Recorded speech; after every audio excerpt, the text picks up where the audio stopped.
Welcome back once again. TWB Krishna में आपका स्वागत है। आप देख रहे हैं मैथ मास्टर सीरीज। चैप्टर की बात करें तो ये है सीक्वेंस एंड सीरीज, और क्लास की बात करें तो 11th क्लास है। ठीक है, एक्सरसाइज 8.2 समझ में आएगा डंके की चोट पे, क्योंकि चीजों को मैं हलवा बना के पेश करता हूँ ताकि चौपट से चौपट बच्चे को भी समझ में आ जाए, या फिर जो मेडिकल जेई का क्लास 8 9 से ही प्री प्लानिंग कर रहे होंगे चीजें उसे भी क्लियर होनी चाहिए, है ना। तो इसीलिए मैं हर एक बेसिक स्टेप को समझाता हूँ। डेली शाम के 5:30 बजे आपके साथ मैं मिलता हूँ। अगर आप चैनल पे नए हैं तो वीडियो को पूरा वॉच कीजिए, समझ में आ जाए तो डेली समझ में आएगा। अगर कहीं डाउट रह जाता है तो कमेंट सेक्शन में डाउट पूछना, अगले दिन मैं उसका जवाब अगले क्लास में जरूर दूंगा। आइए हम बकेती बीच में करते रहेंगे। अभी सॉरी, अभी हम क्वेश्चन को हिंदी में देख लेते हैं एक बार हम फटाफट, फिर इसके बाद इसका सॉल्यूशन देखेंगे कि इस तरह के क्वेश्चन को हम कैसे एग्जाम में करेंगे। If AM and GM of roots of a quadratic equation are 8 and 5। यहां पे बच्चे कंफ्यूज करते हैं, ये लैंग्वेज को समझना है। कह रहा अर्थ में एम का मतलब अर्थमेटिक मीन, जीएम का मतलब ज्योमेट्रिक मीन। मतलब एम मतलब अर्थमेटिक मीन, हिंदी में कहते हैं समांतर माध्य, और जीएम ज्योमेट्रिक मीन मतलब गुणोत्तर माध्य। ये दोनों जो है ना, ये किसी क्वाड्रेटिक इक्वेशन के रूट्स जो है उसका एम और जीएम दिया हुआ है 8 एंड 5। कहने का मतलब किसी क्वाड्रेटिक इक्वेशन का दो रूट होगा, अल्फा और बीटा, है ना। उसका अर्थमेटिक मीन और ज्योमेट्रिक मीन दिया हुआ। अर्थमेटिक मीन कितना है, 8 है, और ज्योमेट्रिक मीन कितना है, 5 है ना, रेस्पेक्टिवली।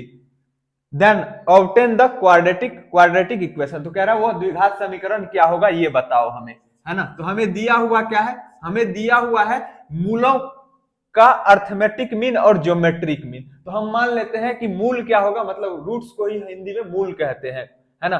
द्विघात समीकरण के दो मूल होंगे, अगर क्यूबिक रहता तो 3 होता। तो मान लेते हैं let alpha and beta are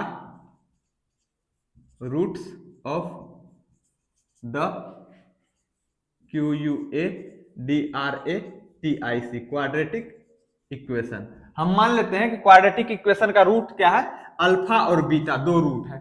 अब दिया हुआ क्या है, इन रूट का अर्थमेटिक मीन और ज्योमेट्रिक मीन। तो ध्यान रखें, अर्थमेटिक मीन बराबर क्या होता है, अर्थमेटिक मीन क्या होता है, अगर हमें दो नंबर दिया हुआ है और उन दोनों नंबर के बीच का अर्थमेटिक मीन निकालना हो तो उन दोनों नंबर को जोड़ करके 2 से डिवाइड करते हैं। तो कहने का मतलब alpha plus beta is equal to alpha plus beta by 2 is equal to कितना दिया हुआ है, 8 दिया हुआ। अर्थमेटिक मीन कितना है, 8 है, तो बराबर 8 हो जाएगा। यहां से सिंप्लीफाई करेंगे तो अल्फा प्लस बीटा का वैल्यू आ जाएगा। अल्फा प्लस बीटा, ये 2 डिवाइड में है, इधर जाएगा तो मल्टीप्लाई होगा। LHS से RHS जा रहा है, डिवाइड किस में कन्वर्ट होता है, मल्टीप्लाई में। तो अल्फा प्लस बीटा का वैल्यू 2 को 8 से गुना करेंगे तो 16 हो जाएगा। ठीक है, इक्वेशन 1 मान ले यहाँ पे। दूसरा क्या दिया हुआ है, ज्योमेट्रिक मीन, मतलब मूलों का ज्योमेट्रिक मीन क्या है, जो दो मूल अल्फा और बीटा माना है वो दिया हुआ है 5। तो ज्योमेट्रिक मीन दो नंबर अगर हमें पता हो, अल्फा और बीटा या फिर ए या बी, ए एंड बी, तो उन दोनों नंबर के बीच ज्योमेट्रिक मीन क्या होता है, उसका फॉर्मूला होता है, वो याद रखना। ज्योमेट्रिक मीन मतलब गुणोत्तर माध्य। अगर दो नंबर अल्फा बीटा है तो इसके बीच ज्योमेट्रिक मीन का फॉर्मूला होगा root under alpha into beta, मतलब product of those two number का स्क्वायर रूट। जो दो नंबर के बीच हमें ज्योमेट्रिक मीन निकालना, उसके गुणनफल का स्क्वायर रूट जो होता है उसका ज्योमेट्रिक मीन होता है, उस दोनों नंबर के बीच का। उसका वैल्यू दिया हुआ है कितना क्वेश्चन में, 5। तो यहाँ पे हो जाएगा 5। अब दोनों साइड अगर हम स्क्वायर करते हैं, इक्वेशन के LHS में भी RHS में भी, किसी भी इक्वेशन के दोनों साइड हम स्क्वायर कर सकते हैं। तो स्क्वायर करेंगे तो इधर से रूट हट जाएगा, क्या हो जाएगा, अल्फा इंटू बीटा। इधर स्क्वायर करेंगे तो कितना हो जाएगा, 25। इसको इक्वेशन हम सेकेंड मान लेते हैं। यहां तक कोई दिक्कत नहीं है ना। हमें ये फॉर्मूला याद रखना है, अर्थमेटिक मीन कोई भी दो नंबर अगर ए और बी, या फिर यहाँ पे हमने अल्फा बीटा माना है, क्योंकि क्वाड्रेटिक इक्वेशन मतलब द्विघात समीकरण में हम रूट्स को अल्फा बीटा से डिनोट करते हैं, तो इसीलिए अल्फा बीटा ले लिया। कोई चाहे तो स्मॉल ए स्मॉल बी लिख सकता है, कोई चाहे तो एक्स और वाई ले सकता है, ठीक है ना। तो यहाँ पे अर्थमेटिक मीन का ये फॉर्मूला है, ये आपको ध्यान रखना है, मैं घेर दे रहा हूँ किसी दो दिए हुए नंबर के बीच अर्थमेटिक मीन का ये फॉर्मूला होता है, उन दोनों नंबर के सम को 2 से डिवाइड करेंगे, वही अर्थमेटिक मीन कहलाएगा। और ज्योमेट्रिक मीन होता है उन दोनों नंबर के प्रोडक्ट का स्क्वायर रूट। ठीक है, तो यहां से ये हो गया। अब अगर हमें मूलों का योगफल और मूलों का गुणनफल पता हो, द्विघात समीकरण का कॉन्सेप्ट है, नहीं आता है तो बिल्कुल डरने की बात नहीं है, अभी आपको सिखाने के लिए मैं यहाँ पे हूं ना, सॉल्यूशन लिखने थोड़े आया हूं, तो यहाँ पे मैं वो फॉर्मूला लिख देता हूँ, एकदम चाट जाना इसको, बहुत ही इंपॉर्टेंट है ना। अगर हमें मूलों का योगफल और मूलों का गुणनफल पता हो तो द्विघात समीकरण क्या होता है, मतलब क्वाड्रेटिक इक्वेशन क्या होता है, तो एक्स एक्स स्क्वायर माइनस मूलों का योगफल, मूलों का योगफल अगुना एक्स प्लस मूलों का गुणनफल, मूलों का गुणनफल। ठीक है, ये होता है बराबर 0, ये होता है द्विघात समीकरण। मतलब अगर हमें मूलों का योगफल और मूलों का गुणनफल पता हो, मूलों का योगफल मतलब प्रोडक्ट ऑफ रूट, मूलों का योगफल मतलब सम ऑफ रूट्स, और मूलों का गुणनफल मतलब प्रोडक्ट ऑफ रूट।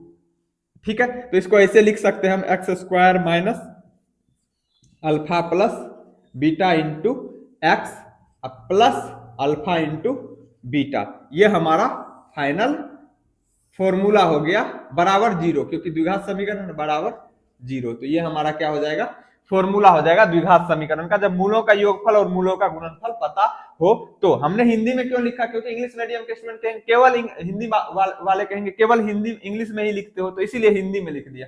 यहाँ समझने में दर्द नहीं होना चाहिए किसी को, इतना तो हिंदी और इंग्लिश आप दोनों मीडियम वालों को आना चाहिए कि मूलों का योगफल मतलब सम ऑफ रूट, मूलों का गुणनफल मतलब प्रोडक्ट ऑफ रूट। ठीक है, मीडियम का झगड़ा नहीं होना चाहिए। अब हमें मूलों का योगफल इक्वेशन 1 से पता चल गया, मूलों का गुणनफल इक्वेशन 2 से पता चल गया, तो देयरफॉर QUADRATIC क्वाड्रेटिक इक्वेशन क्या हो जाएगा, तो x x square minus alpha plus beta का वैल्यू 16 है, तो क्या लिख देंगे 16 into x plus alpha into beta का वैल्यू कितना है 25 इज इक्वल टू 0, यही हमारा द्विघात समीकरण हो जाएगा। कहां से लिखा, इस फॉर्मूले से, है ना। क्वाड्रेटिक इक्वेशन का फॉर्मूला क्या होता है, यहां पे अगर लिखना चाहे तो लिख सकते हैं x square minus sum of roots plus PRODUCT product of roots is equal to 0, ये फॉर्मूला होता है क्वाड्रेटिक इक्वेशन का। यहां पे हमने इंग्लिश में लिख दिया ताकि मीडियम वालों को दर्द ना हो कि हम इंग्लिश में पढ़ा रहे हो तो हिंदी में क्यों लिखे, हम ना तो इंग्लिश में पढ़ा रहे हैं ना हिंदी में, दोनों मीडियम के स्टूडेंट को समझ में आना चाहिए, और इतनी इंग्लिश तो हिंदी वालों को भी आना चाहिए, है ना, कि हम समझ ही नहीं रही है क्वाड्रेटिक क्या, द्विघात क्यों नहीं लिखा है। भाई आगे 12th पास कर लेने से जिंदगी में कामयाब थोड़े ना हो जाओगे, अगर कंपटीशन फेस करना है तो इतनी इंग्लिश तो आनी चाहिए आपको, है ना। तो कॉन्सेप्ट समझना है, मीडियम के चक्कर में ना पढ़ना है, ठीक। तो यही हमारा क्या हो जाएगा, आंसर हो जाएगा, जो आंसर पूछा जा रहा है। तो इसमें 3 चीजें याद रखना है, अर्थमेटिक मीन कोई दिए हुए 2 नंबर के बीच का फॉर्मूला क्या होता है, दूसरा ज्योमेट्रिक मीन का फॉर्मूला क्या होता है ना, दोनों नंबर के प्रोडक्ट का स्क्वायर रूट ज्योमेट्रिक मीन कहलाता है, और क्वाड्रेटिक इक्वेशन क्या होगा जब हम सम ऑफ रूट और प्रोडक्ट ऑफ रूट पता हो, तो x square minus sum of root into x, sorry sum of root गुना एक्स होता है ना, तो गुना एक्स फिर प्लस प्रोडक्ट ऑफ रूट्स, यहां भी लिखा हुआ है, ठीक है।